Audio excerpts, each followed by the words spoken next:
जय हिंद साथियों, नमस्कार। तो चलिए आज की क्लास में होगी आपका हिंदी। आज की क्लास में होगी माई भाई मेरे डियर फ्रेंड्स हिंदी। ठीक है, तो हिंदी में क्या होगा भाई?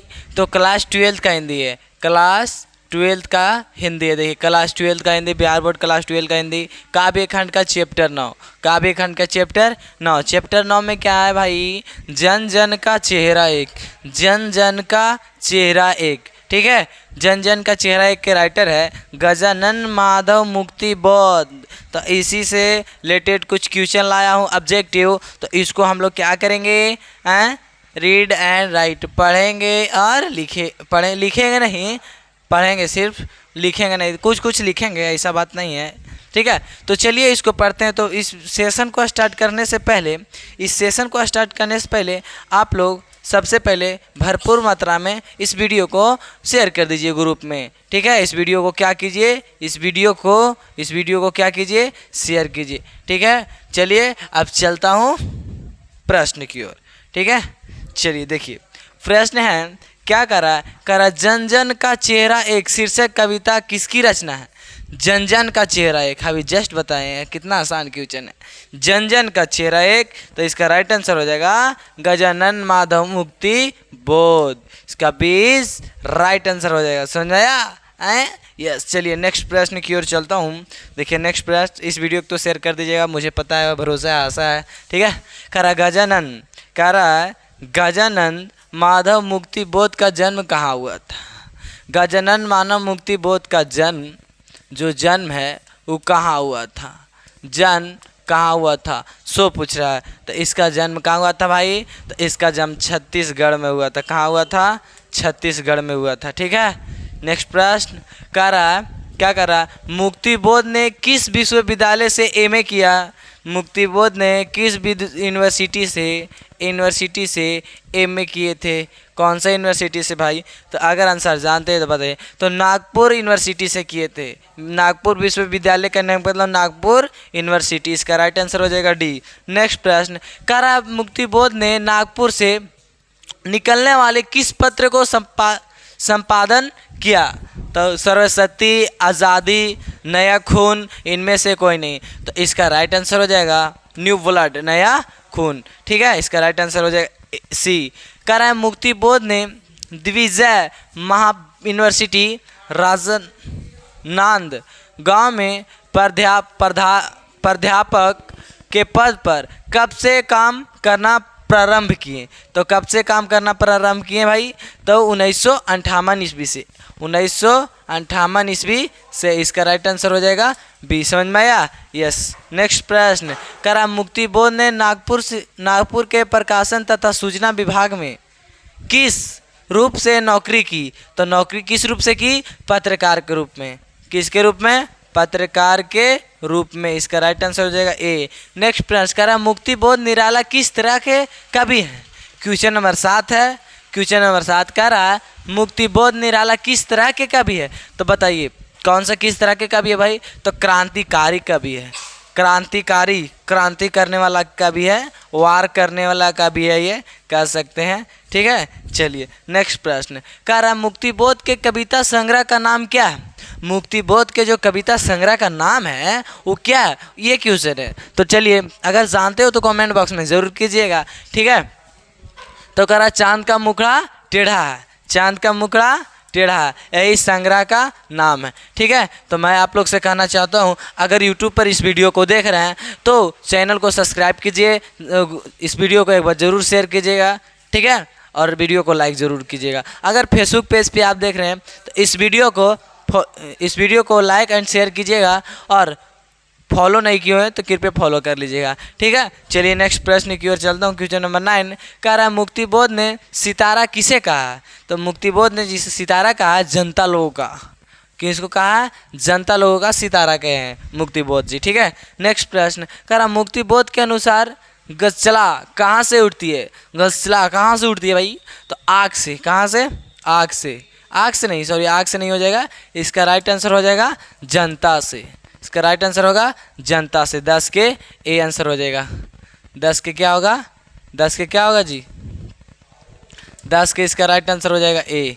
ठीक है, इसका राइट आंसर हो जाएगा ए। नेक्स्ट प्रश्न 11 का रहा, अगेय द्वारा संपादित तार सप्तक के एक कवि के रूप में कौन सामने आए थे? एक कवि के रूप में कौन सामने आए थे? जिस तरह मैं सामने हूँ आप लोगों का, उसी तरह संपादित तार सप्तक के एक कवि के रूप में कौन सामने आए थे? सामने कौन आए थे? तो सामने आए थे मुक्तिबोध जी आए थे। कौन? मुक्तिबोध जी। नेक्स्ट प्रश्न कह रहा है, कौन सी कृति मुक्तिबोध की नहीं है? कौन सी कृति मुक्तिबोध की नहीं है? तो चलिए पता कीजिए। तो बिखरे मोती, ये नहीं है। बिखरे मोती यही तो नहीं, इसका राइट आंसर हो जाएगा डी। ओके। नेक्स्ट प्रश्न कह रहा है, कौन सी कृति मुक्तिबोध की नहीं है? कौन सी ऐसा कृति भाई जो मुक्तिबोध की नहीं है? तो चलिए मुक्तिबोध के चंद्रगुप्त, यही तो नहीं है। चंद्रगुप्त यही कृति लिखना चाहिए, कृषि हो गया, यही कृति नहीं है। कह रहा है कौन सी रचना मुक्तिबोध की है? सूरसागर, विनय पत्रिका, मुकुल, कामयानी एक पूर्ण विचार। तो इसका राइट आंसर हो जाएगा मुकुल। क्या आंसर होगा? मुकुल। नेक्स्ट प्रश्न कह रहा है, एक साहित्य की शायरी किसकी रचना है? तो रचना है मुक्तिबोध का। इसका राइट आंसर हो जाएगा सी। किनका रचना है? मुक्तिबोध का। नेक्स्ट प्रश्न कह रहा है, मुक्तिबोध के पिता का क्या नाम था? मुक्तिबोध के पिता का क्या नाम था? क्वेश्चन नंबर 16 है। क्वेश्चन नंबर कितना है? 16 है। तो मुक्तिबोध के पिता का नाम है माधवराज मुक्तिबोध। माधवराज मुक्तिबोध। 17 में कह रहा कौन सी रचना मुक्तिबोध की है? कौन सी रचना है भाई जो मुक्तिबोध की है? तो इसका राइट आंसर हो जाएगा चांद का मुंह टेढ़ा है। तो बात सही है जी, चांद का मुंह टेढ़ा नहीं है जी। आप लोग देखिए, छाता पर जाइए और छाता पर से फोकस कीजिए, चांद का मुंह टेढ़ा है। ठीक है। चलिए नेक्स्ट प्रश्न कह रहा है, कौन सी रचना मुक्तिबोध की नहीं है? इसमें तो बिहारी पूर्ण मूल्यांकन, यही जो रचना है ये नहीं है। बिहारी पूर्ण मूल्यांकन यही तो रचना है जो नहीं है। क्या क्या क्लिक हो जाता है, यही रचना इसका नहीं है। नेक्स्ट प्रश्न कह रहा है, मुक्तिबोध किस सप्ताह के कवि है? पहला तारा के सप्ताह के कवि है, दूसरा सप्ताह के, तीसरा के चौथा। इसका राइट आंसर हो जाएगा ए, तारा सप्ताह के कवि है। ठीक है। नेक्स्ट प्रश्न कह रहा है, जन जन गजानन माधव मुक्तिबोध का जन्म कब हुआ था? इनका जन्म कब हुआ था भाई? तो इनका जन्म हुआ था 13 नवंबर 1907 को। 13 नवंबर 1907 को। इसका राइट आंसर हो जाएगा ए। नेक्स्ट प्रश्न कह रहा, मुक्तिबोध की माँ का क्या नाम था? तो मुक्तिबोध के जो माँ का नाम था वो पुतली बाई था कि पार्वती बाई था कि राधा बाई था कि अंबिका बाई था? तब पार्वती बाई। इनकी माता जी का नाम क्या था? पार्वती बाई। इसका राइट आंसर हो जाएगा बी। क्या हो जाएगा? पार्वती बाई। ठीक है।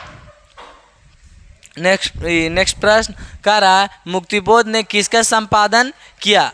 किसका संपादन किया? तो मैंने अभी जस्ट ये क्वेश्चन बताया, न्यू ब्लड यानी नया खून। इसका राइट आंसर हो जाएगा बी। नेक्स्ट प्रश्न देखिए, कह रहा है कौन सी कृति मुक्तिबोध की है? उस बार कृषि आया था तो मैंने बोला कृषि नहीं बल्कि कृति होगा, तो मिस्टेक होता रहता है ऐसा क्वेश्चन टाइपिंग करने में। ठीक है। तो कौन सी कृति है भाई?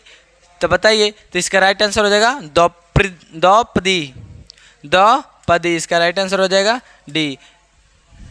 नेक्स्ट प्रश्न कह रहा, जन जन का चेहरा एक के रचनाकार कौन है? देखिए कितना अच्छा क्वेश्चन है। जन जन का चेहरा एक लास्ट क्वेश्चन लास्ट है और कितना झकास क्वेश्चन है। कह रहा जन जन का चेहरा एक, मैंने जस्ट बता दिया। थैम्पल से भी समझ गया होगा कि इसका राइट आंसर हो जाएगा गजानन माधव मुक्तिबोध। तो ये कहाँ लिखा हुआ है? तो ऑप्शन नंबर ए में लिखा हुआ है। ऑप्शन नंबर ए में लिखा हुआ है। तो इसका राइट आंसर हो जाएगा क्या? ऑप्शन नंबर क्या हो जाएगा? इसका ऑप्शन नंबर यही हो जाएगा। समझ में आया? तो चलिए मैं आप उसका अनुरोध करूँगा, अगर वीडियो अच्छा लगा होगा तो वीडियो को खूब शेयर कीजिए, दुलार प्यार दीजिए ताकि बहुत अच्छा रहे। ठीक है। समझ में आया? तो आज की वीडियो में इतना ही। तब तक के लिए बाय, मिलेंगे नेक्स्ट वीडियो में।